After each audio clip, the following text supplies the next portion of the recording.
Bonjour à tous, bienvenue pour 50 minutes de J-Hipster. C'est une conférence où on va faire 5-10 minutes de slides, après on va coder. J'espère que vous êtes tous à l'aise avec ça. Vous êtes tous développeurs, il n'y a pas de, pas de chef de projet, pas de... Non, ça va. Donc J-Hipster, qu'est-ce que c'est? C'est un générateur d'applications. On va voir comment est-ce qu'on génère une application avec. C'est codé par moi-même, donc moi je suis Julien Dubois, et par mes amis. Donc on est aujourd'hui à 65 contributeurs, donc il y a beaucoup de monde qui contribue. Vous pouvez venir aussi nous rejoindre, on est sympa. C'est 100% open source, c'est licence Apache, et ce qu'on vous génère, c'est à vous. Donc il n'y a pas de problème de propriété, quoi que ce soit. On ne cherche pas à vous vendre du support ou quoi que ce soit, c'est totalement gratuit et libre. Est-ce que c'est populaire aujourd'hui, J-Hipster? Aujourd'hui, on a 1153 étoiles sur GitHub. Donc ça nous passe un petit peu au-dessus de Grails, un petit peu au-dessous de JBoss. Donc c'est sympa. 65 contributeurs, donc 251 forks. Donc c'est un projet GitHub qui est bien populaire, qui a un peu plus d'1 an. On a des conférences partout dans le monde. Il y en a eu à Taïwan, aux États-Unis, au Canada, en France bien sûr. On a des articles partout, en particulier sur InfoWorld, etc. On a beaucoup de retours projets, même si J-Hipster a moins d'1 an. Alors dans ma boîte, donc moi je suis chez Dupont, on a déjà 5 projets dessus, et j'ai des retours de plein d'autres boîtes, dans les telcos, dans les banques qui l'utilisent. Donc on a beaucoup de retours de projets réussis avec, en tout cas des gens qui me disent qu'ils en sont contents. Je n'ai pas toujours les contacts, c'est open source, donc il y a des gens qui l'utilisent sans me le dire.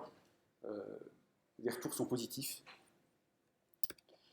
Qu'est-ce que ça fait exactement? Donc oui, alors déjà pourquoi le nom J-Hipster? C'est pour Java Hipster, donc c'est pour les Java qui sont aussi des hipsters. Donc on fait 3 choses. On génère un backend Java, donc ça c'est le côté Java, un front-end AngularJS, ça c'est le côté hipster, et on configure une suite d'outils de travail, on va voir ce que c'est. En fait, tout l'intérêt de J-Hipster, c'est d'avoir un ensemble d'outillages qui permettent de développer l'ensemble de manière efficace.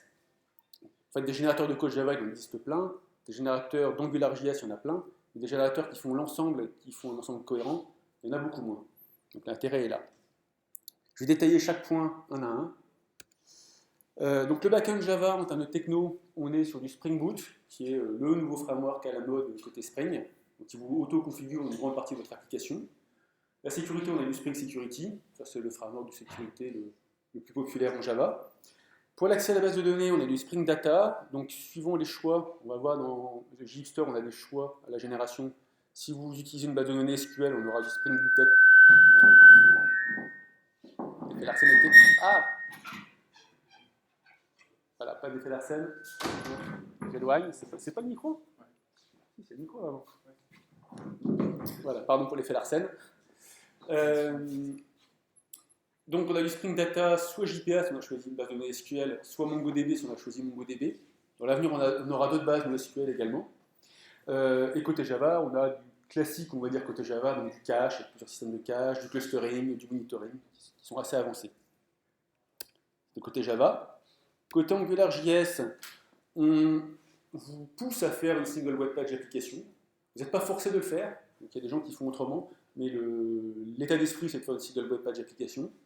On est en HTML5 avec Twitter Bootstrap, donc avec toutes les bonnes pratiques là-dessus, donc on va être en responsive web design, avec des CSS de Twitter Bootstrap, etc. On est entièrement internationalisé, ce qui n'est pas forcément évident avec AngularJS à l'origine. Donc là, pareil, comme on est une intégration, quand on change la langue, ça marche côté client, côté serveur, tout fonctionne. Aujourd'hui, on a 13 langues, parce qu'on a plein de contributeurs qui l'ont traduit. On est en chinois, en catalan, en plein de langues exotiques. Et enfin, on a support des WebSockets grâce à Atmosphere, qui est un framework de WebSocket qui est très populaire, qui est fait par Jean-François Arcan, et qui est très efficace. Et troisième chose, on vous configure une suite d'outils de travail. Donc il y a des outils à la fois JavaScript et à la fois Java. Donc Yeoman, qui est notre outil de base, qui est un générateur, enfin qui est un utilitaire nous permettant de faire des générateurs. Donc J-Hipster est basé sur Yeoman.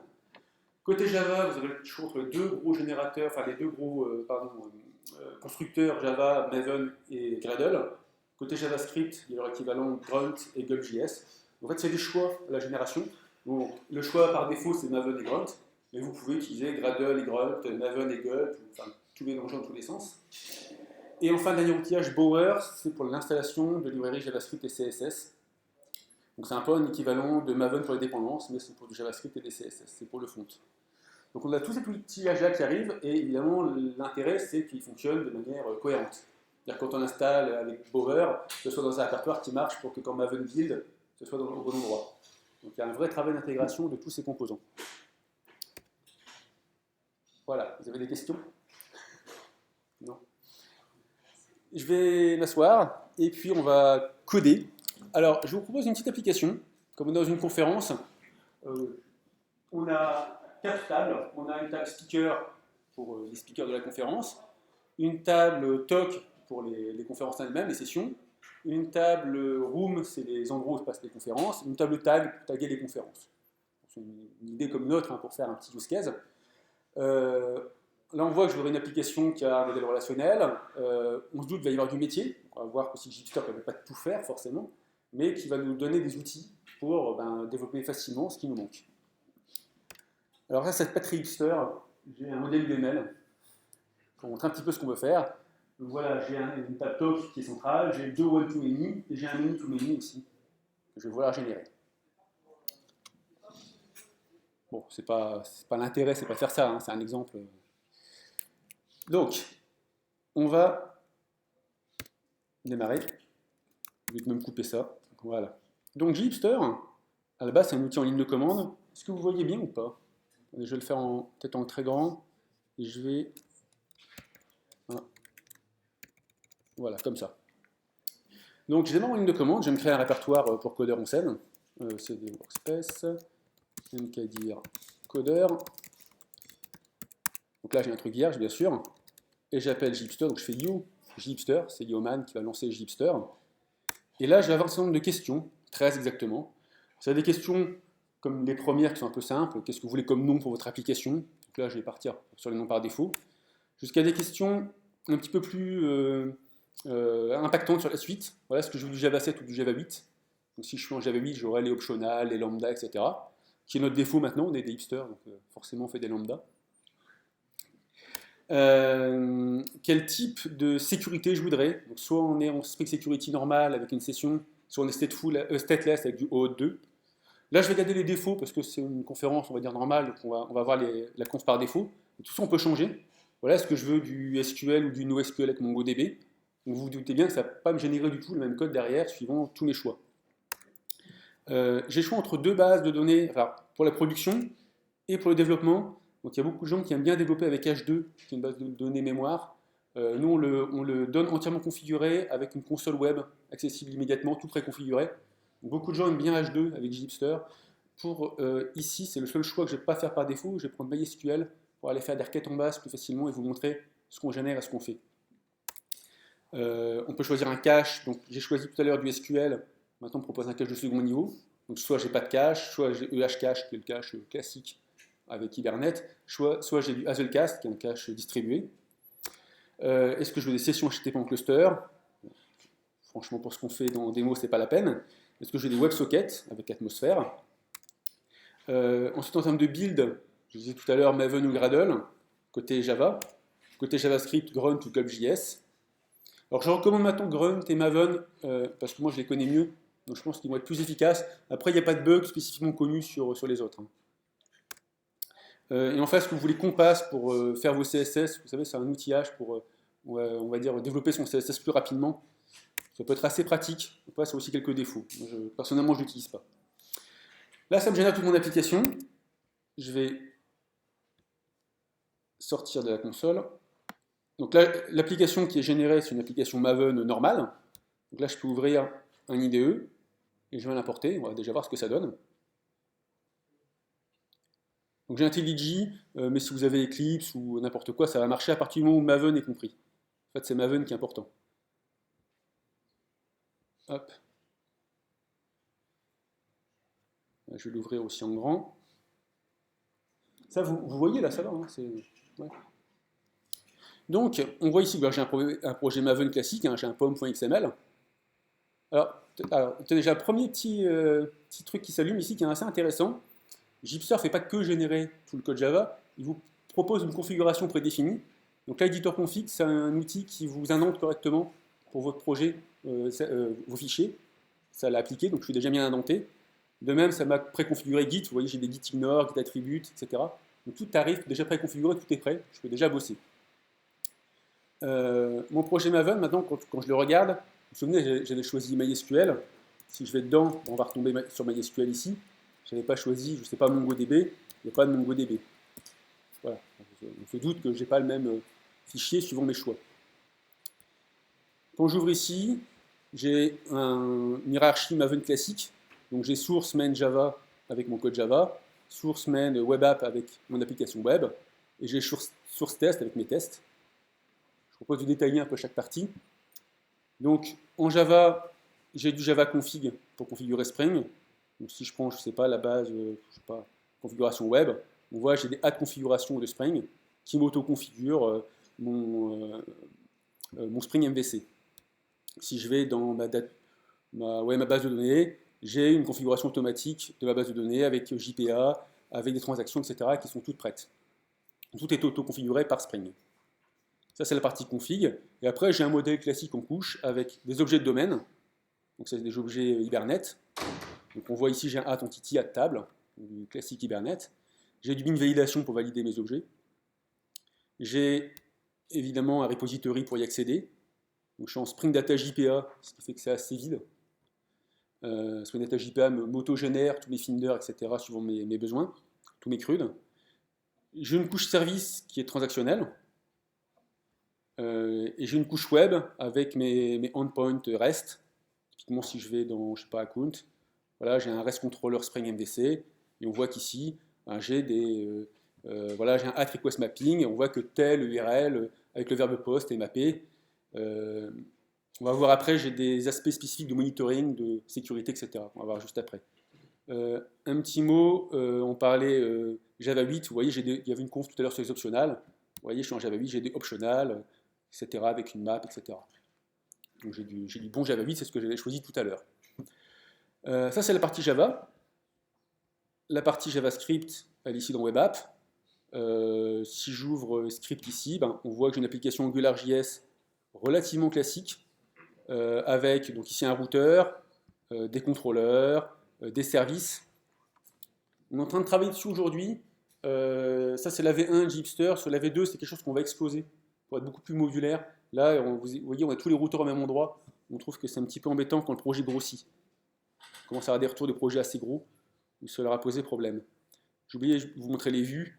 Donc j'ai des vues AngularJS. Si j'ouvre, je ne sais pas, cette vue-là, voilà, c'est du HTML avec, vous voyez, j'ai du ngSubmit, etc.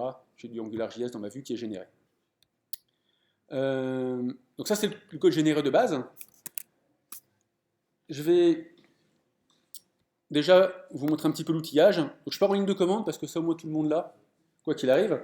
Donc je disais, on a auto-configuré plusieurs choses. On a auto-configuré Maven. Donc si je fais un mvn test, ça va compiler, lancer mes tests unitaires, tests d'intégration, qui sont fournis avec... oui, je ne les ai pas montrés au fait. Tests d'intégration. Dans test Java, ici, j'ai un certain nombre de tests d'intégration. Pareil avec Spring Gnut for Class Runner. Donc voilà, là j'ai lancé mes tests avec Maven, qui sont passés avec succès, heureusement. J'ai aussi des tests, si je reviens ici, avec Karma.js sur le JavaScript. Donc je peux tester mes contrôles, etc. avec Karma. Alors si je reviens ici, là c'est pas Maven, c'est Grunt qui lance mes tests. Je peux faire un Grunt test, ça va fonctionner aussi. Donc là j'ai chaque outil qui marche indépendamment. Évidemment, après tout l'intérêt, ça va être de les faire marcher ensemble. En termes d'outillage, j'en ai oublié un dernier, j'ai Bower aussi. Alors je vais vous montrer un petit peu Bower. Si on vient ici, donc Gipster vous génère une application qui utilise du AngularJS, on va dire de base. Une remarque que j'ai souvent, c'est que pour faire des tables, donc on fait du ngRepeat normal pour faire des tables, rien de bien particulier. Il y a un utilitaire qui s'appelle ngTable qui est mieux pour faire des tables. On me dit que ça serait sympa d'avoir ngTable dans Gipster. Donc nous, on a une philosophie où on essaie de garder les technologies de base, c'est-à-dire qu'on a du Hibernate, du Spring, pas trop bidouillé, c'est la configuration de base. AngularJS, c'est pareil. Et par contre, on vous fournit les outils pour facilement upgrader et utiliser d'autres choses si vous préférez. Donc là, vous voyez, je n'ai pas ngTable qui est installé, il n'est pas dans mon Bower Components. Si je viens ici, je fais Bower install ngTable. Ça va me le télécharger, me l'installer. Et si je me dépêche, on va le voir arriver. Voilà, il est arrivé ici. Ça y est, il est installé, il est dans mon appli, je peux l'utiliser. Donc en fait, c'est pas la peine de l'avoir par défaut. C'est aussi facile à installer. J'ai pas mal parlé sur l'appli, je vous propose de la démarrer pour voir un petit peu ce que ça donne. Pour ça, on va utiliser deux choses. Une chose que j'aime bien montrer avec Grunt. Donc Grunt, il a un utilitaire, on va dire côté client, qui va lancer un navigateur et le contrôler, et va être capable de le recharger à chaud suivant nos changements. Donc quand je lance ça, ça me lance un navigateur qui, alors ça c'est l'écran par défaut de Gipster, qui comme vous voyez est responsive. Vous voyez, c'est magnifique. Là, je suis sur le port 9000, c'est Grunt qui gère en fait cet écran. Pour mon développement, on va voir que c'est très vite intéressant. Typiquement, cette image-là, je ne l'aime pas parce que je suis à codeur en scène et mon hipster qui boit sa tasse de café, je ne l'aime pas. Je peux, c'est des workspace, je vais la changer. Vous allez voir que je fais juste je le fais en la console pour que vous voyez bien que je ne triche pas. Je vais juste bouger un fichier. Vous allez voir que ça va changer mon navigateur automatiquement. Je fais un copie donc, de ce fichier que j'avais prévu à l'avance dans codeur, src, main, web app, image, hipster. Alors j'en ai une haute et une basse résolution. Je vais changer celui-là. Ah, bien, c'est là. Je suis désolé. C'est la basse résolution qui passe. Voilà. Ça me change automatiquement à chaud mon navigateur. Donc là, dès que je vais changer du JavaScript, du HTML, des images, tout va être rechargé à chaud. Donc en termes de développement, c'est assez sympa. Ça, quand je développe, moi je le laisse à côté. Moi j'ai deux écrans quand je développe. Donc ça reste à côté. Je vois tout de suite mes changements dès que je bosse. J'ai démarré l'appli. Alors on peut la démarrer de plusieurs manières. Soit toujours avec Maven. Donc j'ai toujours la ligne de commande qui marche. Je peux faire un Maven. Pardon, je ne suis pas au bon endroit. C'est des codeurs. Je peux faire un Maven Spring Boot run. Et ça va me lancer mon application avec Maven. Soit, ce qui est peut-être plus sympa, moi quand je développe, c'est je peux simplement la lancer en ligne de commande ici. Je fais un clic droit et je vais pouvoir la lancer. Alors, qu'est-ce que fait l'application quand je la lance ici? En faisant le clic droit, ça va lancer un Tomcat embarqué qui va générer, enfin qui va lancer toute l'application, générer la base de données et tout exécuter. Alors, pour vous montrer que ça génère bien l'application, on va faire un petit coup de MySQL Workbench. Je vais vous montrer que j'ai rien. Donc voilà, j'ai un schéma Gipster qui est vide, il n'y a rien, il n'y a pas de table. Ici, je fais refresh, il n'y a rien du tout, il est vide. On va démarrer Gipster. Donc là, alors la manière dont je démarre ici, ça met environ 10 secondes à démarrer. Il y a différentes options, on lance moins de choses, etc. On peut mettre, on va dire 6 secondes à démarrer ou 4 secondes suivant les cas. Là, je suis sur une option un petit peu grosse. Voilà, ça a mis 9 secondes et demie à démarrer. Là, mon appli a démarré. Si je vais voir MySQL, faire un petit tour, refresh all, ça m'a généré mes tables. Si je vais par exemple dans la table user, je peux faire un petit select. On voit que ça m'a généré d'utilisateurs par défaut avec des mots de passe, etc. Tout est déjà prêt. Les mots de passe sont codés en Blowfish, donc on a un truc assez sécurisé. Donc on a dit que j'avais démarré l'application, je vais pouvoir me loguer. Donc j'ai des comptes par défaut, alors par défaut admin, c'est pas mal. Donc là je suis logué en tant qu'admin et j'ai un certain nombre d'écrans qui sont fournis par défaut. Alors ces écrans fournis par défaut ont deux intérêts pour vous. Le premier, c'est parce qu'on les a générés parce qu'on les trouve utiles de manière très générale, donc on pense que beaucoup de gens les voudront. D'autre part, ça vous donne des exemples d'écrans un peu complexes faits avec Gipster, qui vont pouvoir vous aider par la suite. Donc typiquement, j'ai de la gestion de compte, donc voilà, je peux changer mon mot de passe, mettre des bêtises, etc. C'est évidemment validé, donc si je mets, je sais pas ici, voilà, j'ai de la validation côté client et côté serveur. Je peux voir aussi comment marche la validation dans AngularJS. Je peux changer... Tiens, je peux voir mes sessions Spring Security ouvertes et les invalider à distance. Ça, c'est un truc qui n'est pas par défaut dans Spring Security. Alors au passage, je parlais d'intégration avec Spring Security. Spring Security ne comprend pas bien quand il y a de l'Ajax. Donc on a dû, on va dire, modifier Spring Security pour qu'il s'intègre correctement avec AngularJS. Donc on a des handlers Spring Security spécifiques pour que ça fonctionne. Il y a tout un travail d'intégration. C'est pas si évident quand les gens vous disent, moi je fais du AngularJS en front et du Spring en back et ça marche tout seul. Ouais, ça marche tout seul sur un Hello World. Dès que vous avez un truc un peu compliqué, croyez-moi, ça fait 1 an qu'on fait ça, il y a vraiment du boulot d'intégration. C'est pas du tout évident. Donc j'ai des écrans ici donc, de gestion du compte. J'ai des écrans d'administration, alors que les gens aiment beaucoup. Metrics, ça me donne des statistiques sur mon application. Donc ici sur la JVM, je peux voir la mémoire que j'utilise. On tourne, j'ai fait des tests, même avec 128 mégas de RAM, on tourne. Hein. C'est pas très gourmand. Voilà, on peut faire un thread dump aussi, voir toutes les threads. Si on a une qui est loquée, on peut aller voir sa stack trace, etc., voir ce qui se passe. Donc c'est assez sympa pour débugger son appli. J'ai les requêtes HTTP. J'ai des statistiques sur mes bin Spring. Tout à l'heure, j'ai des annotations add-timed. C'est à ça que ça sert. Donc ici, je peux voir que j'ai fait 3 fois getAccount et que j'étais assez performant sur mes perfs. Tout à l'heure, j'avais choisi un cache, le hcache, et des statistiques sur mon cache. Je vois ses performances. Il est tellement bon que ça ne s'affiche même pas, d'ailleurs. Et j'ai des statistiques sur ma data source. On voit que j'utilise 3 connexions à la pool de connexion. Ça me permet de voir en temps réel est-ce que mon application se comporte bien ou pas. Après, j'ai un menu sur la santé de l'application. Souvent, c'est utilisé pour les admin 6, voir si tout se passe bien. Alors là, typiquement, je n'ai pas configuré d'email, donc ça ne marche pas. Quand ça plante, j'ai toujours accès à ma stack trace. Bon, si on va à droite, voilà, on ne peut pas se connecter au host, c'est normal, je n'ai pas de serveur SMTP. J'ai accès à toute ma configuration Spring ici. Donc, je sais pas, j'avais configuré JPA. Voilà, on peut voir ma configuration ici. J'ai accès à mes audits de sécurité avec Spring Security. Donc là, je vois qu'il y a je me suis logué, etc.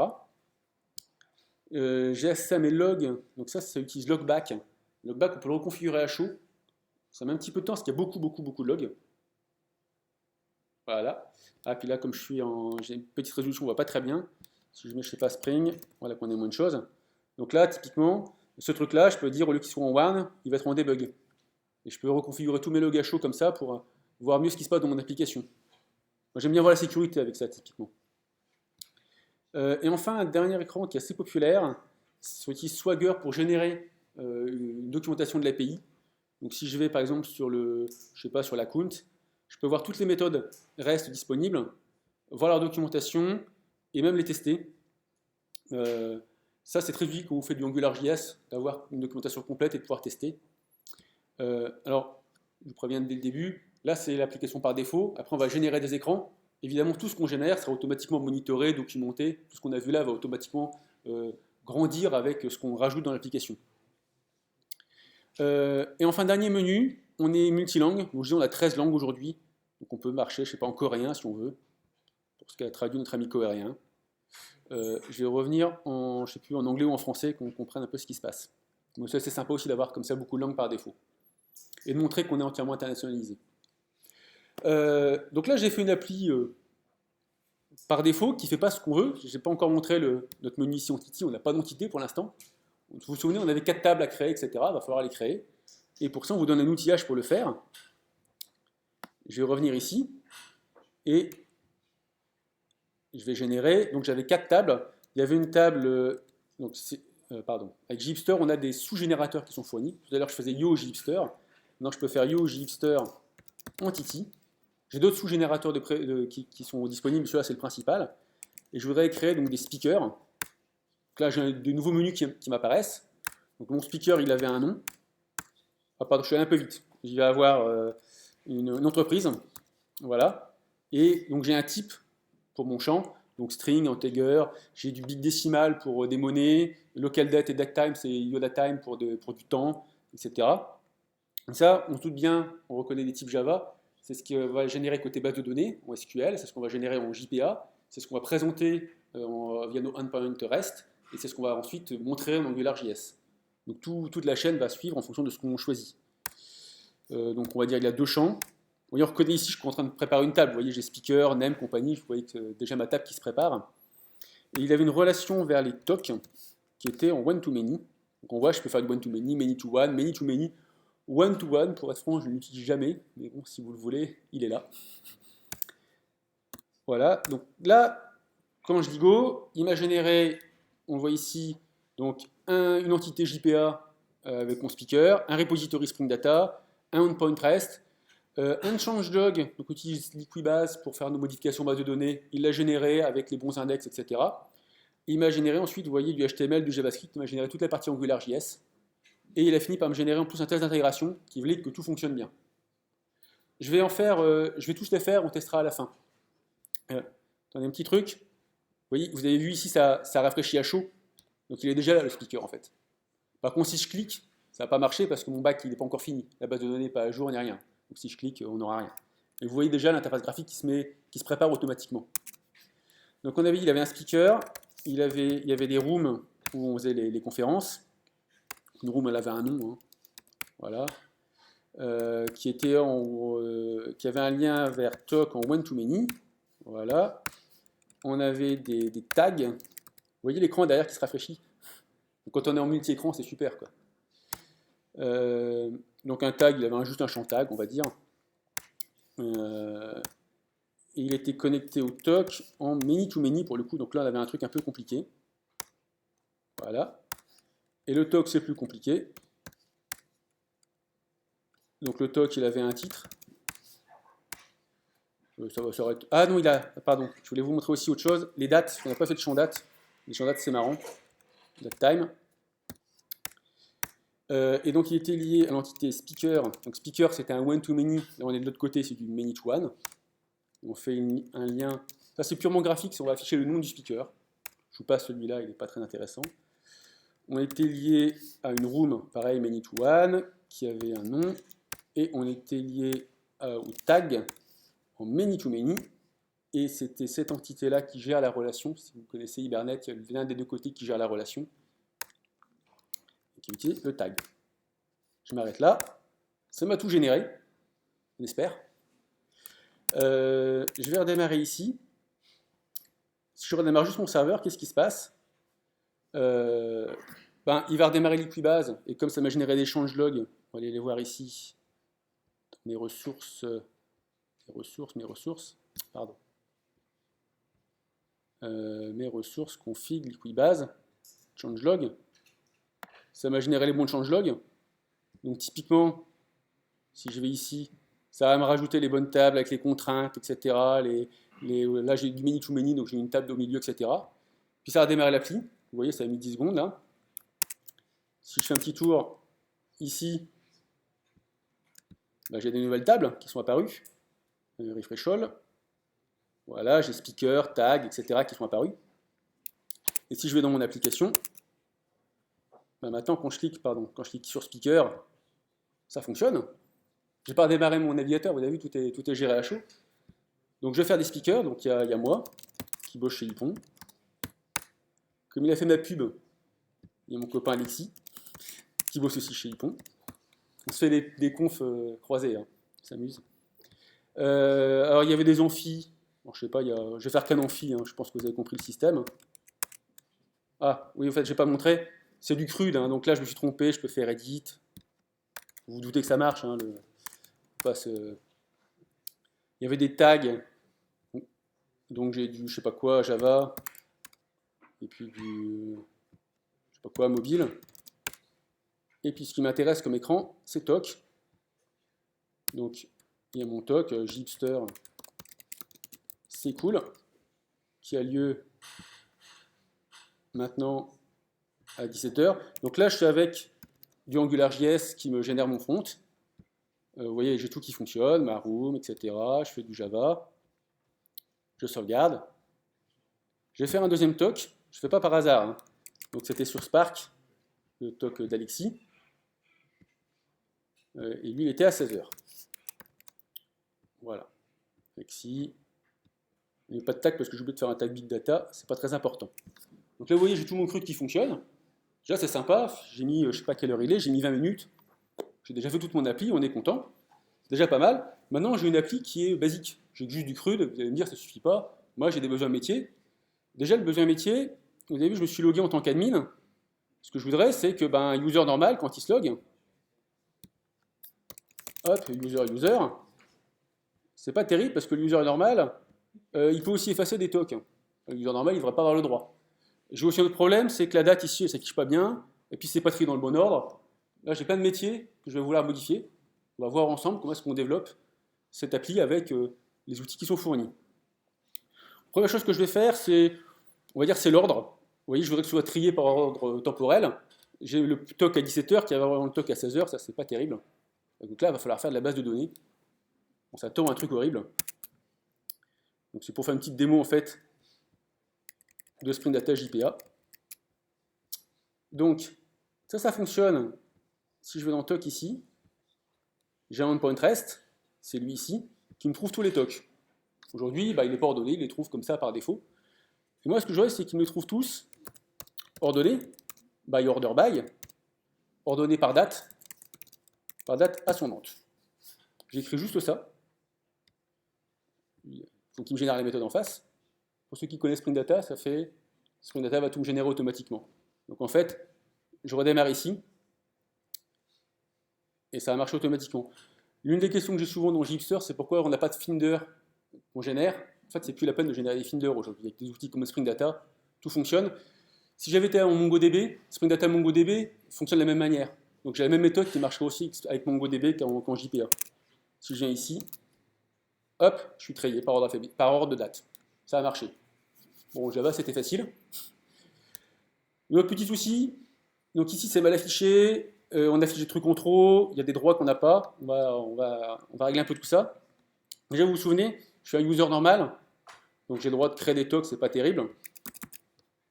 Et puis aussi, j'ai le droit de les effacer.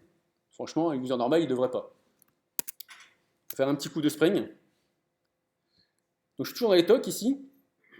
Une méthode, je vais faire que delete. Hein. La méthode delete, je voudrais la sécuriser.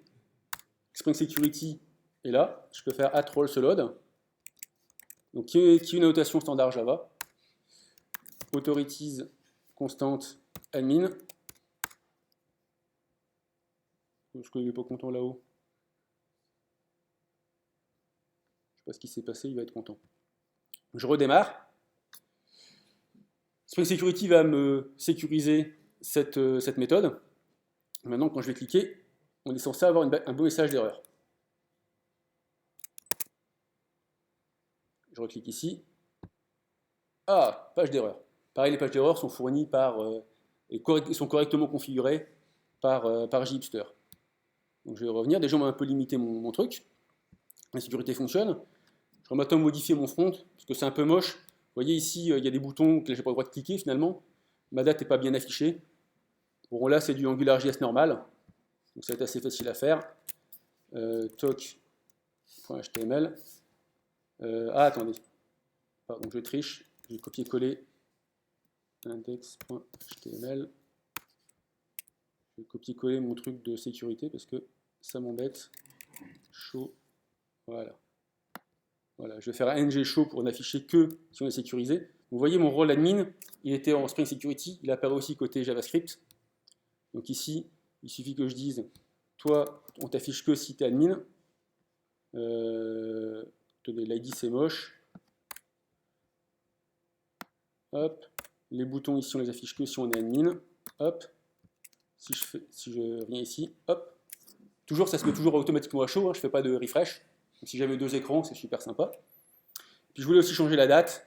Bon, bah là, avec AngularJS avec fastoche, je fais un petit pipe, date, 2 points, puis je formate, voilà, heure, minute. Voilà, beau truc. Donc là, on est content. Ça fait, je sais pas, une petite demi-heure que j'ai démarré, j'ai mon appli qui fonctionne, j'ai ma sécurité, je l'ai bien fait comme je voulais. Là, j'ai un beau truc pour mes conférences. Maintenant, il y a un dernier truc, je voudrais partir en prod. Parce que, avec Gipster, on a plein de moyens de partir en prod. La première chose qu'il faut voir, on voit ici où j'ai un petit bandeau développement, j'ai tout qui se recharge à chaud, etc. Là, j'ai un environnement dédié au développement. Donc si j'ouvre ici ma console de développement et que je fais un petit audit de perf, on va me dire que c'est pas terrible. Pourquoi c'est pas terrible? J'ai 46 JavaScript, j'ai pas de compression gzip, j'ai pas de cache du navigateur. Pourquoi est-ce que je suis en dev et je veux tout se recharger à chaud tout le temps? En prod, je veux pas ça, forcément. Donc Gipster a un profil spécifique pour la production qui va tout nous concaténer, minifier grâce à Grunt, qui va servir ça correctement avec les bons headers HTTP avec du gzip, ça sera en Java. Et c'est là où l'intégration de l'ensemble est intéressante. Je vais tout vous faire d'un coup, en déployant direct en live, en prod. Donc ça, j'ai un autre sous-générateur. Alors en fait, il y en a 3 possibles. Aujourd'hui, on supporte 3 clouds. On supporte Heroku, qui marche pas mal. On déploie OpenShift, franchement un petit peu moins bien. Et on déploie surtout sur Cloud Foundry. Cloud Foundry qui est le pass de Pivotal. Et l'intérêt, parce que moi je suis chez Ypon, on est nous-mêmes hébergeurs Cloud Foundry, donc j'ai mon propre hébergement, ce qui est sympa pour développer. Donc si je fais un... Attendez, je vais quand même vous montrer que j'ai rien, parce que sinon on va dire que je triche. Donc je vais aller chez Ypon. Je vais me loguer. Voilà. Donc aujourd'hui, je n'ai pas d'application, je n'ai pas de base de données, j'ai rien, tout est vide. Et je vais dire ici Yo Gipster Cloud Foundry. Donc on va déployer une appli qui s'appelle Coder. On a Coder en scène. Je peux alors soit déployer mon appli de développement parce que je veux vérifier mon dev, soit là je vais partir en prod. J'utilise une base de données MySQL. Alors, si vous connaissez Cloud Foundry, on fait CF Marketplace et on voit les services proposés par votre instance Cloud Foundry. Donc nous, chez Ypon, on a du Cassandra, du MySQL, du RabbitMQ. Si vous êtes sur le vrai Pivotal, il y en a d'autres. Enfin, il y en a moi aussi, ils n'ont pas de Cassandra. Ils ont du PostgreSQL. Voilà. Après, ça se défend. Donc je prends MySQL avec un plan par défaut. Donc là, ça va me lancer mon application, lancer les tests unitaires. Avec Grunt, on va tout concaténer, minifier. On va builder un war complet qui sera exécutable. Et on va surtout le lancer sur Cloud Foundry. Tout automatiquement. Je vais ouvrir... Attendez, je vais baisser ça ici. Voilà. On va essayer d'aller voir les logs Cloud Foundry au passage. CFlogs Coder, je l'avais appris. Donc là, vous voyez, j'ai Maven qui est passé. Tous les tests unitaires sont passés. Voilà, là, on lance l'appli. Donc en haut, je lance l'appli. Je l'upload. En bas, là, je vais avoir les logs de l'application qui sont en live. On va voir si ça se déploie bien ou pas. Je prends un peu de risque.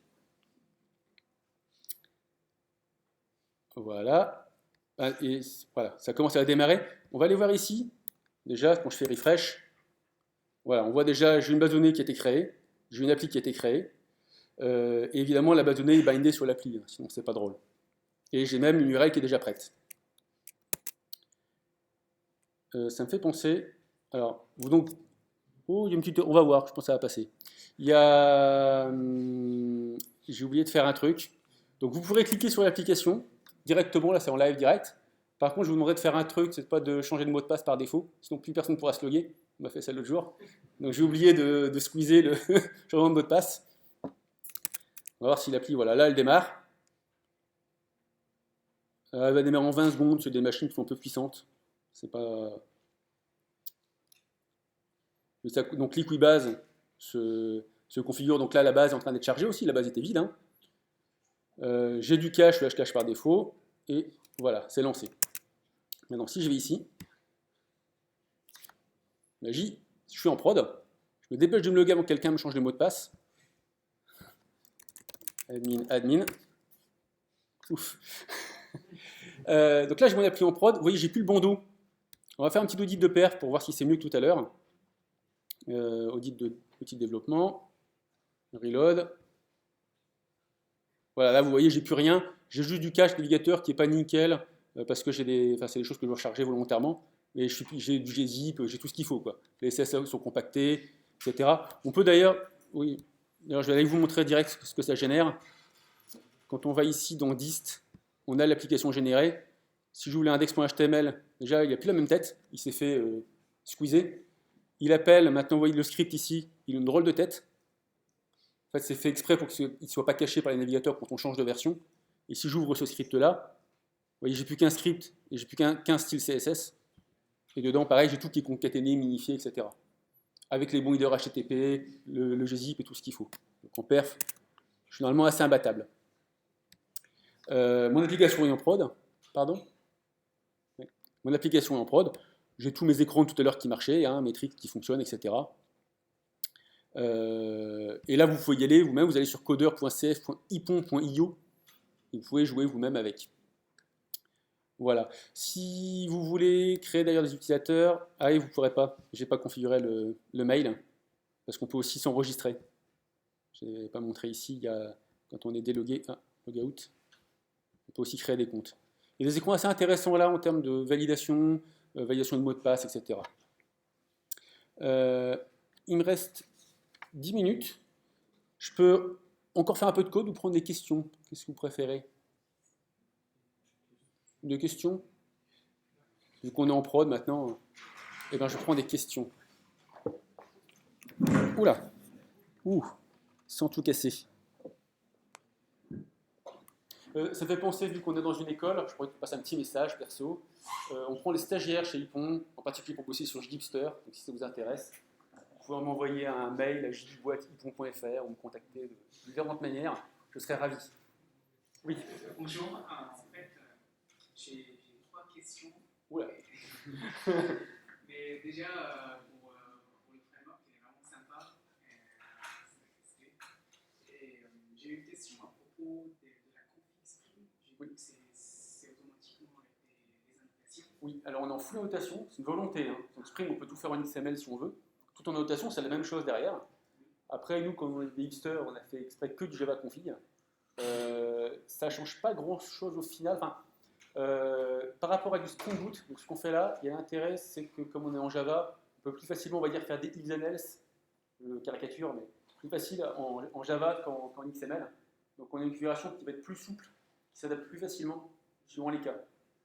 Typiquement, là, ma data source, tu as une différence entre le local et le cloud. Je n'ai pas la même data source sur le cloud. Donc là, on va dire, il y a des choix qui sont faits, qui sont plus simples à faire en Java qu'en XML. Après, en XML, on y arrive aussi. Hein, c'est pas... Après, c'est extensible. Ah oui, on peut mélanger les deux. Hein. Moi, c'est un pur choix de hipster. On fait pas... Alors, le seul XML dans l'appli, c'est pour Liquibase. Donc, Liquibase, on peut faire soit du XML, soit du YAML. Sauf que comme l'XML, c'est quand même bien pour ça, parce qu'il y a un schéma, et c'est autocomplète et tout, alors qu'en YAML, il n'y a rien.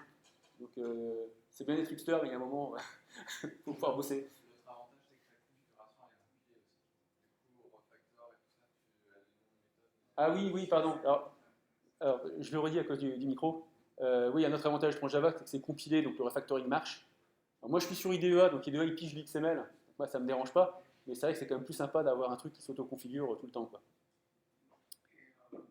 J'ai la deuxième question, c'est à propos de JPA. Oui. Est-ce qu'on a la main pour, si on veut se plugger, par exemple, sur Spring EDC ou API? Ah, pour pas faire de JPA?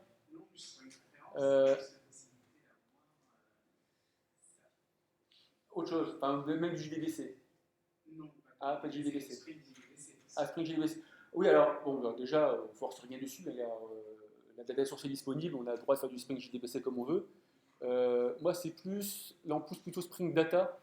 C'est pareil pour Spring Data MongoDB, parce que ça simplifie vachement le code. Après, c'est qu'une question de simplification du code pour nous. Moi, j'aime bien JPA personnellement. Après, c'est des petits défauts. D'ailleurs, si on regarde sur le code, il y a des moments, en JPA, il y a du lazy loading, qui pose toujours problème. Donc, on est forcé d'être dans des blocs A transactionnels, que j'ai un peu squeezé là, mais voilà, ils y sont. Donc, en fait, on a une couche de service qui est optionnelle, dans lequel on peut faire notre lazy loading, etc. On peut aussi, si on regarde dans mes repositories, il y en a certains où j'ai des requêtes spécifiques avec des fetch. Attendez, je vais aller dessus direct.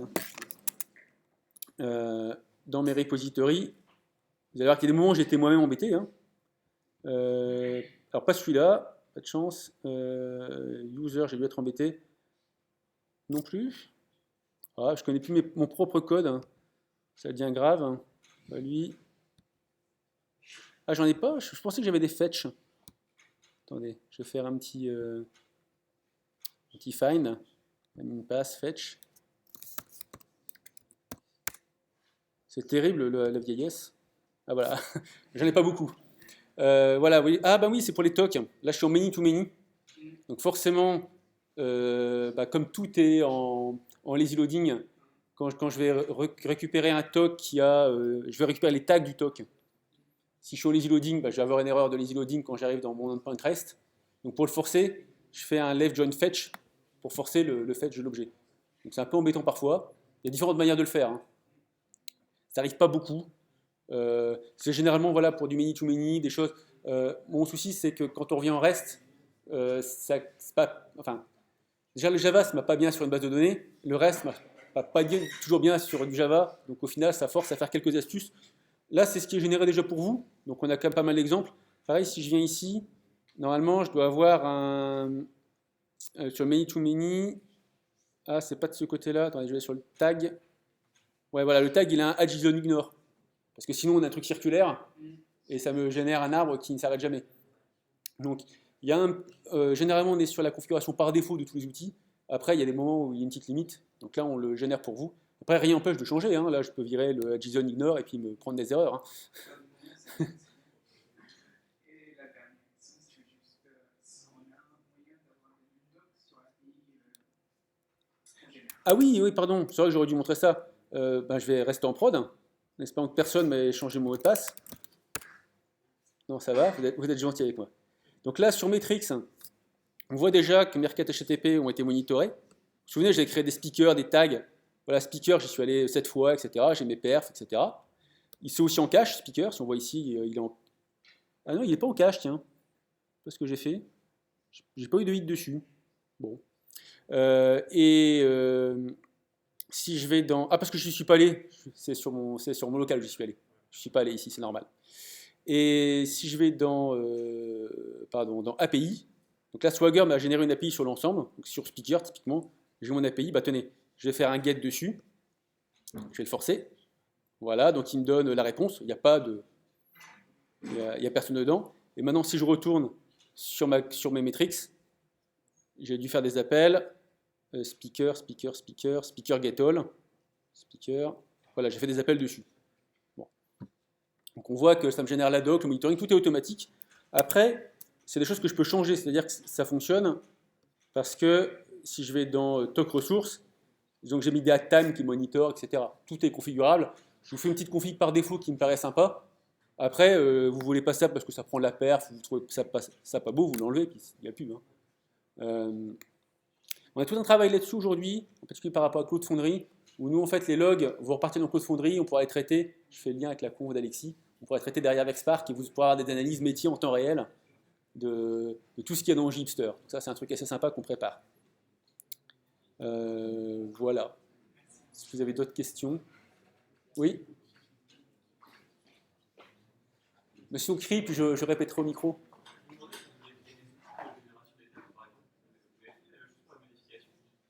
Ah oui, alors, est-ce qu'il y a des outils pour la génération des tables, enfin pour la modification des tables? Alors, il y a deux choses. Donc, soit on utilise l'entity generator qui génère le changelog qui va bien. Alors lui, il est un peu basique, hein, on rajoute des tables, etc. J'ai oublié de dire, alors, si on est en MongoDB, il n'y a pas de souci. Si on est en SQL, il y a une petite différence. Je génère des foreign keys, etc. Il faut les générer dans le bon ordre. Je ne peux pas lancer une foreign key sur une table qui n'existe pas. C'est logique, mais c'est une petite contrainte quand même, auquel on ne pense pas toujours. Une chose sur laquelle on va travailler sur la suite, parce que là, ce qui aurait pu se passer, c'est que je me dis finalement, un toc, il a un truc en plus. Ici, il a, je sais pas quoi, une nouvelle propriété. Je la rajoute à la main. Ça va marcher, c'est pas la peine de s'embêter à faire autre chose, ça va marcher direct. Super, sauf qu'il faut aussi que je génère mon changelog Liquibase. Alors, pour ça, c'est un petit alter table. C'est pas très embêtant, mais bon, plus on en rajoute, etc., plus ça peut être embêtant. Liquibase, ils ont un plugin Maven, alors qui est encore, là je bossais avec eux encore la semaine dernière, qui devrait bientôt marcher, et qui lui est capable de faire un diff entre la base de données et carrément le modèle JPA. Et donc il serait capable de générer automatiquement une changelog entre donc, la base de données actuelle et ce qu'on a codé en JPA. À partir de là, ça sera réglé, quoi.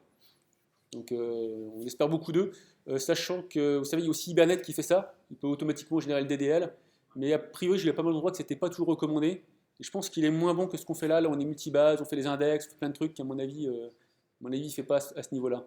Puis là, on est versionné, enfin, je pense qu'on est mieux comme ça.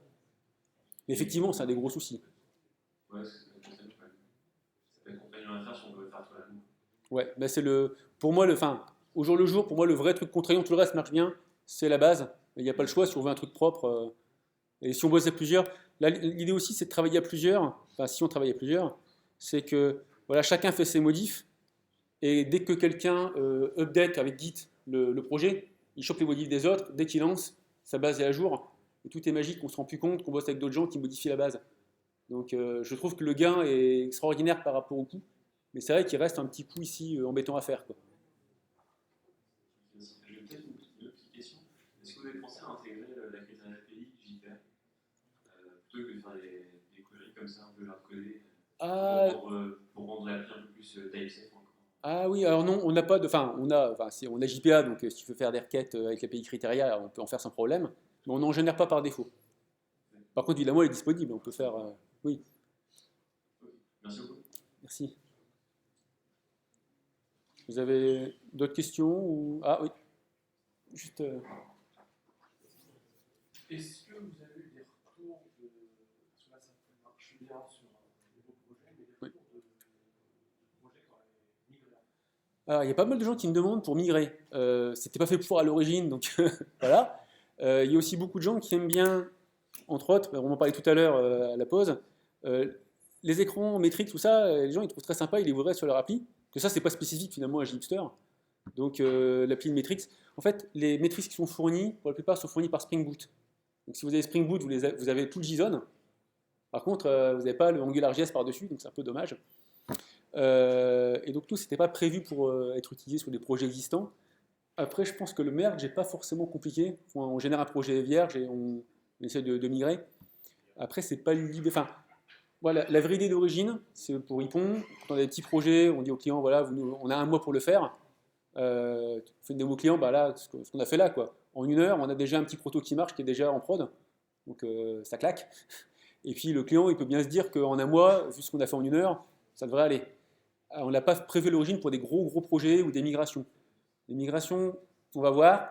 Les gros projets, c'est ce qu'on bosse sur la V2. Typiquement, alors un truc très moche qu'on a aujourd'hui, mais qui s'arrête à la prochaine version, c'est là les vues, tout est mélangé. Donc moi, les retours des gens qui ont des gros projets, c'est que c'est pas possible.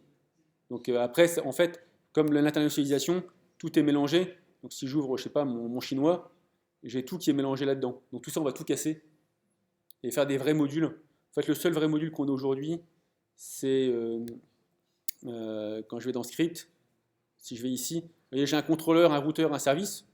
Donc Room, il est bien modularisé. Mais on n'a pas mis le HTML et l'internationalisation avec. C'est juste parce qu'à l'époque, on ne cherchait pas à faire des gros projets. Mais c'est des choses sur lesquelles on va travailler. Qui est un quand Alors, cette nuit, on a mergé dans le master la branche V2. Donc, ça va pas tarder. Après, ça dépend des bugs. On a, à nouveau, là aujourd'hui, avec 65 contributeurs, on a des pull requests tout le temps. On a des anneaux qui nous remontent tout le temps, des bonnes idées qui nous remontent tout le temps. On a des trucs assez hallucinants qui nous arrivent, auxquels on n'a pas pensé nous-mêmes. Donc, c'est toujours un peu compliqué de tout bien traiter. Puis après, c'est un projet qu'on fait, on va dire, à côté. Hein, voilà. Après, ça progresse très vite. Franchement, d'ici, je sais pas, à mon avis, 2 semaines, enfin quelques semaines. C'est pas pour demain vu tout ce qu'il y a à faire, mais ça devrait être assez rapide. Ah oui, une question que j'ai souvent, c'est comment est-ce qu'on fait pour faire des montées de version. C'est pas bien prévu pour. En fait, on vous génère l'appli. Hein. Après, la manière dont. Alors, sur la V2, c'est pour ça qu'on la nomme V2, parce qu'on casse des choses là. Donc forcément, là, ça va être un peu plus compliqué. Mais par exemple, sur toute la branche V1, en fait, on va générer peut-être des objets légèrement différemment. Alors simplement, attendez, moi j'ai modifié des trucs là. Vous allez voir, je vais refaire un use Gipster sur mon projet. Et là, qu'est-ce qu'il va me proposer? Il va me dire, tiens, tu as modifié pour master.xml, c'est mon fichier pour Liquibase. C'est mal, j'ai rajouté des trucs. J'ai des questions. Si je fais un D, je vais avoir un diff entre les deux. Ah ben effectivement, j'ai ajouté ça. Donc là, soit j'utilise cet outil-là, soit moi ce que je fais personnellement, moi j'écrase tout, j'y vais bourrin, j'ai Git, et c'est avec Git que je fais les différences. Et pour peu qu'on n'ait pas trop de modifs, ça c'est assez bien, quoi. Mais c'est plutôt cas par cas, parce qu'après il y a du métier. Là typiquement c'est du métier, donc Gipster il ne peut pas deviner ce que vous avez fait. Il y a un moment, il faut se le merger. Mais honnêtement, ça se fait pas trop mal. Hein. Enfin, la V2, ça serait peut-être un peu différent, mais sur les versions 1, on a fait exprès d'être... voilà, on a les mêmes fichiers, donc il y a une ligne qui bouge. Ça se fait pas trop mal. Ah, est-ce que j'ai des exemples en prod? J'ai pas préparé. Il y en a, mais j'ai pas préparé. Donc là, de tête, j'ai pas d'URL. Mais on en trouve assez souvent. Alors moi, je les vois aussi parce que quand je me log... Ah oui, j'ai peut-être pas le droit de les montrer. Moi, donc, quand les gens vont sur le petite astuce, en fait, je fais la pub ici. Donc vous avez la homepage de Gipster, etc. Et quand les gens cliquent là, ça vient sur le site principal de Gipster. Et là, comme derrière j'ai Google Analytics, il me dit les référeurs. Je sais qui en fait. Après, je ne sais pas s'ils sont tous publics. Mais dans les gens, je ne sais pas qui je peux dire. Je peux juste vous dire, chez Ypon, il y en a 5. Et j'ai plusieurs boîtes qui m'ont contacté qui en ont. S'il y a Comcast, on va dire c'est peu officiel parce que sur Stack Overflow, ils ont mis leur package. Donc ça leur apprendra. Mais donc il y a pas mal de boîtes qui en font. Oui, j'ai oublié de vous dire, on a un site web avec plein d'infos. Tout est documenté. On essaie d'être assez précis sur tout ce qu'on documente. On est évidemment sur GitHub. Il ne faut pas hésiter à venir voir. Vous voyez, il y a plein d'étoiles, etc. Si vous tenez, il y a des pull requests. Si vous avez des bonnes idées, vous pouvez en rajouter. Et on est aussi sur Twitter. Attendez, je vais revenir ici. Ah, qu'est-ce que j'ai fait?